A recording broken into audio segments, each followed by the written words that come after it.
धन्यवाद।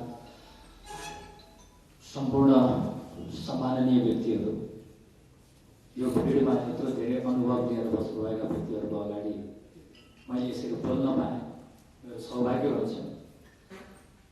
र फेरि पनि मलाई यो भन्न मन लाग्छ, बार बार भनिरहेको छु, मेरो जीवनको करियरको सुरुवात कुनै विद्वानता, कुनै अध्ययन र केही चिजबाट सुरु भएको होइन। 7 तलाबाट जम्प गर्ने मूर्खाइबाट यति पपुलर भएको व्यक्ति हुँ, जसको विद्वानतासँग कुनै पनि सरोकार छैन। र यति ज्ञानी व्यक्तिहरूसँग, यति अनुभवी व्यक्तिहरूको अगाडि मलाई भन्नलाई कता कता अलिकति अप्ठ्यारो लागेको छ। तैपनि मूर्खाइ र मूर्खाइ गर्दा गर्दै, मूर्खताबाट पनि मूर्खाइलाई हेर्दा हेर्दै पनि पर देखेको ज्ञान कहीँ न कहीँ त्यो चिजप्रति आसक्त बढाउँदै गएको व्यक्ति मात्रै हुँ।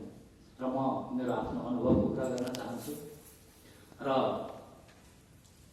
मैले यही सोच र विचारको कारणले पनि आध्यात्मपट्टि मेरो रुचि युवाहरूलाई जगाउनको निम्ति मैले कोसिस गरेको छु। यो कारणले पनि कोसिस गर्न जरुरी देखियो। जस्तै आज म यहाँ आइपुगेको छु, गोरखनाथ कल्याण केन्द्रबाट नै मलाई पठाउनु भएको हो, त्यहाँ केही आध्यात्मको युवाको तर्फबाट कुरा गरौँ भनेर। मलाई लाग्छ आध्यात्मको पट्टि हाम्रो नजर जब जाँदैन र आध्यात्मको सोच हामीपट्टि रहँदैन भने हामीले गरेका जीवनका जति पनि राम्रा कार्यहरू या हामीले सोचेका उत्तम कार्यहरू त्यो टेम्पोररी हुन जान्छ जस्तो लाग्छ मलाई। त्यसले लामो समय दिन सक्दैन। हाम्रो इमान्दारिताको पनि लामो समय रहन सक्दैन यदि हामीमा आध्यात्मिक जागरण छैन। आध्यात्मको हाम्रो समाजले आध्यात्मलाई त्यसरी दिँदै गयो कि आध्यात्म एउटा बुढेसकालको सहारा मात्रै हो। जब रिटायर हुन्छ हामी आध्यात्मपट्टि लागौँ भन्ने जस्तो सोच। तर म भन्न चाहन्छु आध्यात्म सोच विचार युवाबाट नै सुरु हुनुपर्छ। जो व्यक्तिमा यति ताकत र क्षमता छ, ढुङ्गा खाए पनि बचाउन सक्छु भन्ने क्षमता भएको युवामा यदि आध्यात्म विचार उनीहरूपट्टि हामीले राख्न सक्यौँ भने भोलिको देश चलाउने नेताहरूदेखि लिएर कार्यकर्ताहरूदेखि लिएर सबैमा ठुलो परिवर्तन आउँथ्यो। कमसेकम अहिले देखिएको जस्तो उदाहरण देख्न पर्दैन थियो। मलाई जति पनि अप्ठ्यारा अवस्थाहरू देखिन्छ त्यसको एउटै मात्रै कारण देखिरहेको छु कि त्यो आध्यात्मपट्टि हाम्रो नजर नभएको कारण। हुन त हामीहरू शिक्षाको धेरै किसिमको कुरा गर्छौँ। हाम्रो शिक्षा जहिले पनि विभाजनमुखी छ, त्यसलाई टुक्रा टुक्रा पार्ने छ। आध्यात्मले भन्छ सही शिक्षा र ज्ञान त त्यही हो जसले सबैलाई जोडेर एक बनाउन खोज्छ। विभाजनताको शिक्षाले यति धेरै विभाजन गरिदिइसकेका छ कि आज फ्यामिलीमा गार्जियनहरू एक्लो हुनुपर्ने अवस्था छ। तर त्यो स्वाभाविक पनि हो। जुन शिक्षाको लागि हामीहरूले हाम्रो बच्चाहरूलाई अग्रसर गऱ्यौँ त्यो शिक्षा हासिल गरिसकेपछि उनीहरूले फ्यामिलीबाट पर हुनु स्वाभाविक नै थियो। किनभने हाम्रो शिक्षाको मूल कडी नै अरूको अनुभवलाई आफ्नो ज्ञान सम्झेर डिग्री लिँदै अगाडि बढेको व्यक्तिहरू। हाम्रो आफ्नो अनुभव, हामीभित्र चलेको विचारधारालाई हामीले हेर्नलाई नै छोडिसकेको अवस्था छ। हामीले शिक्षालाई हामीबाट जति पर पुर्याउँदै लान्छ जुन शिक्षाले, त्यो शिक्षालाई आध्यात्मले भन्छ कि त्यो नै अज्ञानता हो। र जुन शिक्षाले हामीलाई आफैतिर तान्छ भने त्यो आध्यात्म हो। हामीबाट यति टाढा भइदिसक्यौँ कि अब फर्किनलाई पनि समय लाग्ने भइसक्यो भने केही व्यक्तिहरूले त फर्किने बाटो पनि गुमाइसकेको छ। ज्यादा स्तरमा फर्किने, घर फर्किने बाटो गुमाइसकेको युवा युवतीको अवस्थाले गर्दाखेरि देशमा यो अवस्था सिर्जित हुँदैछ कि यतिखेरको हाम्रो यो शरीरमा हामीले पाएको सौभाग्यको इन्द्रियका चिजहरू पनि जहिले पनि नेगेटिभ चिज हेर्न, सुन्न र बोल्नलाई मात्रै प्रेरित गरिरहेको छ। र यो अवस्थामा मन्दिरको उपयोगितालाई अनेक किसिमको कुतर्कले बुझ्न नसकेको अवस्थाले मन्दिरलाई एउटा ढोङ र अर्थोडक्सको रूपमा लिएर गयो। त्यो अर्थोडक्स विचार हो। म एउटै चिज भन्न चाहन्छु र म सोध्न पनि चाहन्छु र म जान्न पनि चाहन्छु र निरन्तर म यसैमा नै लागिरहेको छु। जसरी विज्ञानको कुरा गरिन्छ र हरेक आध्यात्मको कुरालाई विज्ञानले प्रुफ गर्नुपर्छ, प्रुफ गर्छ भन्ने कुरालाई म मान्दिनँ। किनभने विज्ञानले एटम बम बनायो भने एटम बम बनाउने वैज्ञानिकको भाव कहिले पनि त्यो विज्ञानले देख्न सक्दैन। विज्ञान त्यो चिज हो, डेफिनेटली हामीले विज्ञानको सहारा लिनुपर्छ। त्यो हाम्रो आशीर्वाद हो। गलत व्यक्तिको हातमा फुट्दाखेरि नै त्यो अभिशाप हुन्छ। वैज्ञानिक पनि आध्यात्मिक हुने हो भने सायद एटम बम बन्दैन थियो, अहिले जस्तो क्षेपणास्त्र बन्दैन थियो। मानवले मानवलाई नै मार्नको निम्ति हतियारको लागि रिसर्च हुँदैन थियो होला यदि वैज्ञानिकमा पनि आध्यात्मिकता हुने हो। आध्यात्मको यति मिनिङ हो कि म के गर्दैछु र म भित्रको भावलाई जोड्न सक्नु। र यसले गर्दाखेरि सधैँ आध्यात्मलाई विज्ञानसँग जोडेर विज्ञानको चाहिँ के भन्ने विज्ञानको अर्को पक्ष प्रतिपक्ष भनेर जुन लियो यसमा म किन पनि सरकार छैन भने विज्ञान देखिने चिज हो भने आध्यात्म अदृश्य र भावको कुरा र भावलाई कहिले पनि कुनै पनि विज्ञान कुनै पनि समयमा भाव जोड्ने कुनै पनि ल्याद गर्न सक्दैन। त्यसैले हाम्रो जीवनमा दुईटा चिज पाएको छौँ, एउटा हामी बाहिर हेर्न सक्ने क्षमता, तर हामीले बाहिर यति हेऱ्यौँ कि स्वयंलाई हेर्नै छोडेको कारणले गर्दा आज हाम्रो दिमागमा कसैलाई पनि देख्नु र सुन्ने साथै हामीभित्र निन्दा सुरु हुन्छ, हामीभित्र निन्दाको तर्क सुरु हुन्छ। किनभने आफैभित्र त्यो निन्दित चिजलाई हामीले हेर्न छोड्यौँ, आफू नै तर्कमा र कतिमा हामी रुमलिएको छौँ त्यो चिजलाई हामीले बिर्सिन थाल्यौँ। तर यो अवस्थामा एउटै प्रयोगशाला सबभन्दा उपयोगी छ, जुन मन्दिर हो। मन्दिर जहाँ मनसँगको सरोकार छ र आज हामी शिक्षाले र हाम्रो लाइफको एम्बिसनको कारणले यति पर पुग्छौँ। म एउटा सानो इक्जाम्पल दिन्छु कि मन्दिर एउटा यस्तो ठाउँ हो जहाँ अपराधी पनि पुग्छ, जहाँ दुनियाँलाई जिती भनेर पनि मन्दिरमा पुग्छ, दुनियाँबाट म आज हारे भनेर पनि मन्दिरमा पुग्छ, जहाँ दुवै किसिमका व्यक्तिको त्यही भेटघाट हुन्छ, जहाँ दुनियाँलाई जिती भनेर दुनियाँबाट हानि भन्ने त्यो स्थल पक्कै पनि त्यहाँ एक किसिमको एनर्जीले भरिएको हुन्छ। हामीले मोबाइलको रिचार्जको मात्रै कुरा सोच्यौँ, हामीहरूले सिम कार्डमा रिचार्ज कार्ड लिएर मोबाइल रिचार्ज गरेको भरमा हामीले कुरा गर्ने क्षमताको मात्रै सोच्यौँ, तर प्रकृतिले बडा गजबको चिज हामीलाई दिएको छ। शक्तिलाई प्राकृतिक रूपमा पनि त्यसै गरी नै परिचालन गरेको छ र हामी व्यक्ति दुई किसिम भएर जन्मिन्छौँ, एउटा सकारात्मक सोच र एउटा नकारात्मक सोच। शक्ति एउटै हो, सोच हामी शरीरमा आएपछि दिन्छौँ कि हामीले सकारात्मक सोच्ने कि नकारात्मक सोच्ने।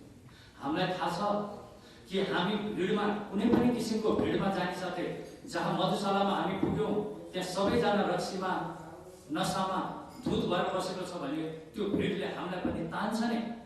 एक पेट भए पनि म पिउँ कि क्या, यही नै सही उपाय हो जस्तो लाग्छ जीवन जिउनको लागि। हामीलाई त्यो भिडले तान्छ।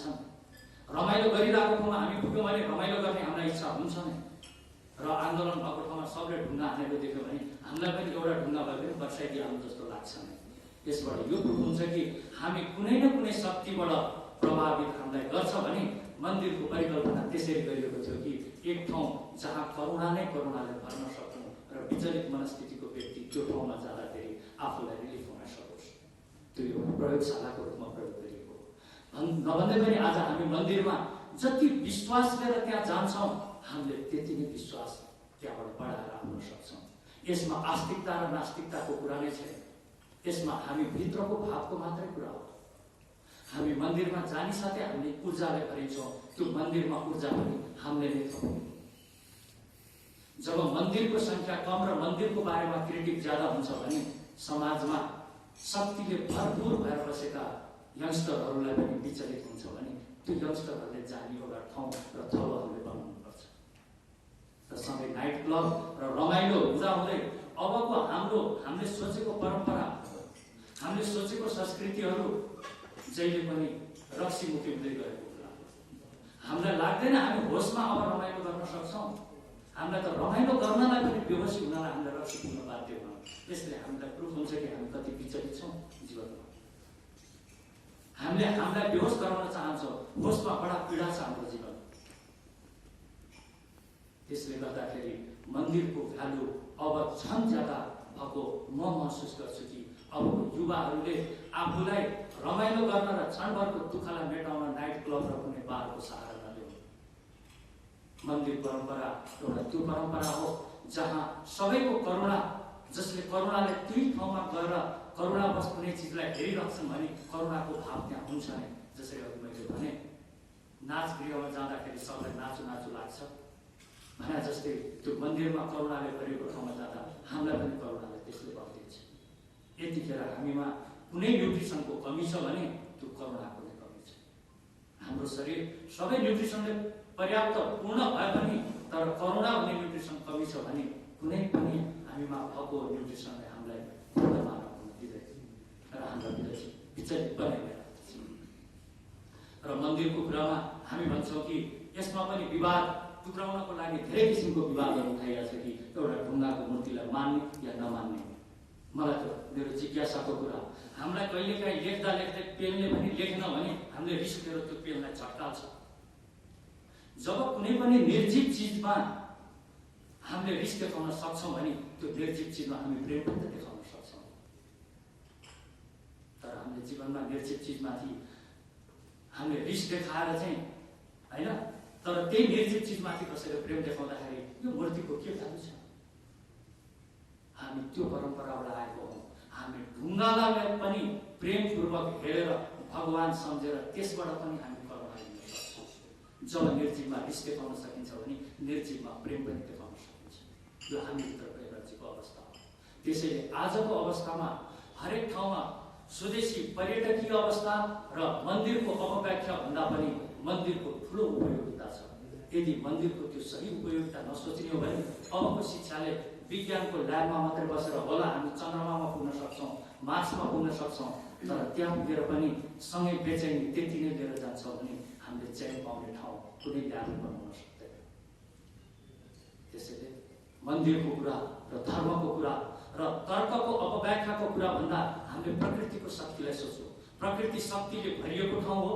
त्यही मध्येको केही शक्ति मानव स्वरूप हामी जन्मिन्छौँ भने केही शक्ति बनेर बसि नै रहेको हुन्छ। फेरि पनि हामीलाई सहयोग गर्नको लागि यो सूक्ष्म शक्तिको हामीले अनुभव गर्न थालौँ र त्यो अनुभव तब मात्र पोसिबल छ जब हामीले हामीलाई नै हेर्न थाल्छौँ, हामीभित्रको कुविचार र भावलाई हेर्न थाल्छौँ, अनि हाम्रो आध्यात्मको सुरुवात हुन्छ। र स्वयंलाई हेर्न थाल्नु र स्वयंलाई हेर्ने कोसिसको लागि हामीहरूलाई मन्दिरले ठुलो सहयोग पनि पुर्याउँछ त्यहाँको भाइब्रेसनको कारणले। र म भन्छु लास्टमा अझ पनि युवाहरूलाई फेरि पनि सही ठाउँमा लिएर आउनको लागि यतिखेरको युवाहरू शक्तिले भरपुर युवाहरू हुन्।